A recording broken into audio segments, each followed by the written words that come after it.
അസ്സലാമു അലൈക്കും വറഹ്മത്തുള്ളാഹി. ഇത് ബാംഗ്ലൂരിലെ ഒരു അറിയപ്പെട്ട ദർഗയാണ്. ഹസ്രത്ത് ഷാ സയ്യിദ് മുഹിയുദ്ദീൻ ഖാദിരി കെമ്പപ്പോഷ എന്നാണ് ഈ ദർഗയിൽ അന്ത്യവിശ്രമം കൊള്ളുന്ന മഹാൻ്റെ പേര്. ഇത് ബാംഗ്ലൂരിലാണ് ഈ സ്ഥലം സ്ഥിതി ചെയ്യുന്നത്. അതിനപ്പുറം തന്നെ വേറൊരു മക്കാമും കൂടിയുണ്ട്. ഹസ്രത്ത് റയീസ് ഖാദിർ ഹുസൈൻ ഔലിയ റഹ്മത്തുള്ളാഹി അലൈഹി എന്നറിയപ്പെടുന്ന ഒരു മഹാൻ്റെ മക്ബറയാണ്. രണ്ട് മക്കാമുണ്ട്, ഒന്ന് ഈ ഭാഗത്തും ഒന്ന് ഇപ്പുറമാണ്. ബാംഗ്ലൂരിലെ ശിവാജി നഗർ എന്ന് പറയപ്പെടുന്ന സ്ഥലത്താണ് ഈ മക്കാമ് നിലകൊള്ളുന്നത്.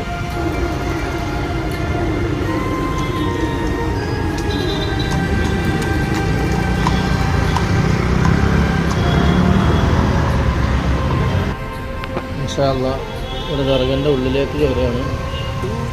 അല്ലാഹു സുബ്ഹാനഹു വ തആല ഈ മഹാന്റെ ചാരത്തെത്താനും അവരൊക്കെ സിയാറത്ത് ചെയ്യാനുള്ള തൗഫീഖ് നൽകട്ടെ.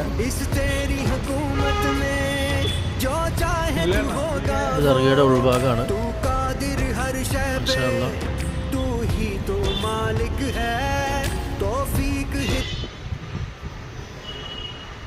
ഇവിടെ ഒരുപാട് മക്കാമുകൾ പുറത്തുണ്ട്. ഇതാണ് പ്രധാനപ്പെട്ട മഹാന്റെ മക്ബറ.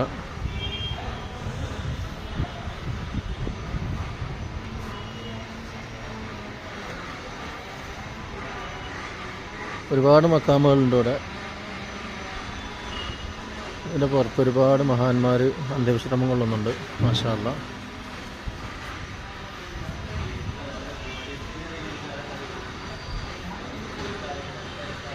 ഇവിടുത്തെ പേര് കാണിക്കുന്നത് ഹസ്രത്ത് സയ്യിദ് നൂറുല്ലാ ഷാ ഖാദിരി, ഹസ്രത്ത് ഇബ്നു നൂർ അഹമ്മദ് ഷാ ഖാദിരി, അതുപോലെ ഹസ്രത്ത് സയ്യിദ് മുഹിയുദ്ദീൻ ഷാ കമ്പൽപോഷ്, അതുപോലെ അഹമ്മദ് അലി ഷാ ഖാദിരി. അങ്ങനെ ഒരുപാട് മഹാരഥന്മാരായ പണ്ഡിതന്മാർ അന്ത്യവിശ്രമം കൊള്ളുന്ന ഒരു സ്ഥലമാണ്.